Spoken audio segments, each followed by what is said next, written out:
بسم اللہ الرحمن الرحیم۔ شروع اللہ کے نام سے جو بڑا مہربان نہایت رحم کرنے والا ہے۔ دوستو، آج کا واقعہ ایک جادوگر بادشاہ اور ایک نوجوان ولی اللہ کا ہے۔ نبی پاک صلی اللہ علیہ وآلہ وسلم نے فرمایا، آؤ میں تمہیں پچھلے زمانے کے ایک ایماندار نوخیز ولی اللہ کی بات سناؤں۔ حضور صلی اللہ علیہ وآلہ وسلم نے فرمایا، پچھلے زمانے میں ایک بادشاہ جادو کے زور پر حکومت کرتا تھا۔ ایک جادوگر اس نے رکھا ہوا تھا، وہ اسے جادو بتاتا، وہ جادو کے زور پر حکومت کرتا۔ اب جب جادوگر بوڑھا ہو گیا تو بادشاہ سے کہنے لگا، کوئی نوجوان میرے پاس بھیج دو، میں اسے جادو سکھا دوں۔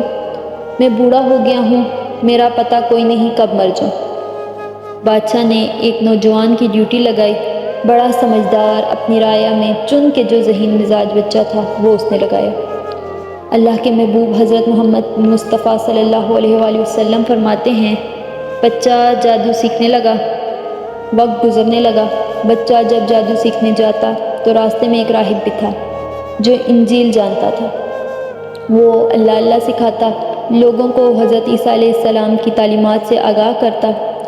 اس نے دیکھا کہ یہاں بھی لوگ اکٹھے ہیں تو بچہ اس راہب کے پاس بھی اٹھنے بیٹھنے لگا، اور جب اس کی گفتگو راہب سے بڑھنے لگی تو اسے باتوں میں لذت آنے لگی۔ راہب نے پوچھا، تو کون ہے، کس طرح سے آیا ہے اور تیرا کیا معاملہ ہے؟ بچے نے کہا، جی میں جادو سیکھنے جاتا ہوں تو آپ کی باتیں مجھے بڑی اچھی لگتی ہیں۔ اس نے کہا، دین سیکھ، جادو سیکھنے والے کافر ہو جاتے ہیں۔ قرآن و حدیث سیکھنے والوں کو اللہ کامل ایمان عطا فرماتا ہے۔ فرمایا، یہ سیکھ۔ بچہ بیٹھنے لگا، اس کے پاس آنے لگا، باتیں دل میں گھر کرنے لگی۔ ایک وقت آیا کہ بچہ مسلمان ہو گیا، اور مسلمان ہوا کیسے؟ بچہ کہتا ہے، میں تجربہ کر کے مسلمان ہوا۔ اب میں تھوڑا سا وقت جادوگر کے پاس جاتا اور باقی سارا وقت راہب کے پاس بیٹھا کرتا تھا۔ ایک دن جا رہا تھا کہ راستے میں اژدہا تھا، بہت بڑا سانپ تھا، راستہ روک کے کھڑا ہوا تھا۔ نبی پاک صلی اللہ علیہ وآلہ وسلم نے حدیث میں بیان کیا ہے، فرماتے ہیں کہ بچہ کہتا ہے کہ راستے میں سانپ ہے، راستہ بند ہے۔ کہتے چھوٹا سا روڑا میں نے اٹھایا اور میں نے اس کی طرف پھینکتے ہوئے کہا، یا اللہ، اگر جادوگر سچا ہے تو اس سانپ کو مار دے۔ اژدہا کوئی نہ مرا۔ پھر چھوٹا سا روڑا بچے نے اٹھایا اور کہا، یا اللہ، اگر عالم سچا ہے تو اس سانپ کو مار دے۔ اب جب میں نے روڑا مارا تو اژدہا مر گیا۔ میرے اندر سے گواہی آئی، نہیں، دین کی باتیں سچی ہیں، قرآن کی باتیں سچی ہیں۔ کہتے ہیں مسلمان ہو گیا۔ اب میں نے راہب کے پاس ہی رہنا شروع کر دیا، جادوگر کے پاس جانا چھوڑ دیا۔ بادشاہ پوچھتا، کہاں زیادہ وقت گزارتے ہو؟ تو وہ بات گول کر دیتا۔ وقت تیزی سے بڑھنے لگا۔ اللہ نے اس نوجوان میں طاقت پیدا کر دی، اس کے اندر اللہ نے روحانیت پیدا کر دی۔ 14-15 سال عمر تھی۔ اب جو بیمار بھی آتا وہ دعا کرتا تو اللہ صحت عطا کر دیتا۔ بادشاہ کا ایک درباری تھا جو بادشاہ کو پنکھا جھولا کرتا تھا، وہ اندھا ہو گیا۔ بڑے علاج کروائے لیکن شفا نہیں آئی۔ کسی نے اسے اس بچے کا پتہ بتایا، کانوں کان اس کے پاس گیا تو بچہ کہنے لگا، شفا تو ہو جائے گی لیکن کلمہ پڑھنا پڑے گا، مسلمان ہونا پڑے گا، جس پیغمبر کا میں غلام ہوں تجھے بھی ہونا پڑے گا، دین پر عمل کرنا پڑے گا، اللہ شفا دیتا ہے۔ اس نے کہا، تو مجھے کلمہ پڑھا، مجھے شفا عطا کر، میں تیار ہوں۔ اس نے کہا، شفا تو اللہ دیتا ہے۔ اس نے اللہ رسول کا نام لے کر دعا مانگی، اللہ نے اسے شفا دی، تو اس نے کلمہ پڑھنا بھی شروع کر دیا۔ بادشاہ کے پاس وہ واپس گیا جس کی آنکھیں ٹھیک ہوئی تھی ابھی۔ بادشاہ نے پوچھا، کیسے شفا ملی؟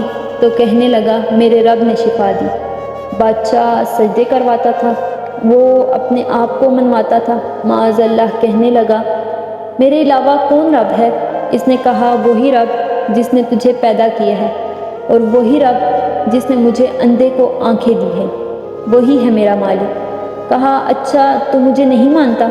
کہا نہیں، میں اپنے رب کو مانتا ہوں۔ بادشاہ نے اسے سزا دی، بہت ستایا۔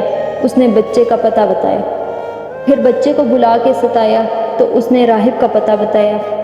راہب بھی قتل ہو گیا، نابینا بھی قتل ہو گیا۔ بادشاہ نے پھر حکم دیا غلاموں سے، اس بچے کو لے جاؤ اور پہاڑ کی چوٹی پر جا کے نیچے پھینک دو تاکہ یہ مر جائے۔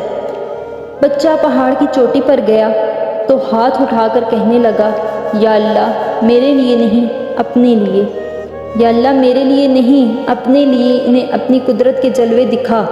یہ دعا مانگی۔ جتنے لوگ ساتھ آئے تھے وہ پہاڑ کی چوٹی سے گرے اور مر گئے۔ بچہ واپس سیدھا بادشاہ کے پاس گیا، کہنے لگا، لو بھائی میرے رب نے مجھے بچا لیا۔ جوان کا ایمان دیکھو، کہتا ہے میرے رب نے مجھے بچا لیا۔ ایمان کی گواہی دیتے ہوئے کہتا ہے، تو جھوٹا ہے، میرا رب سچا ہے۔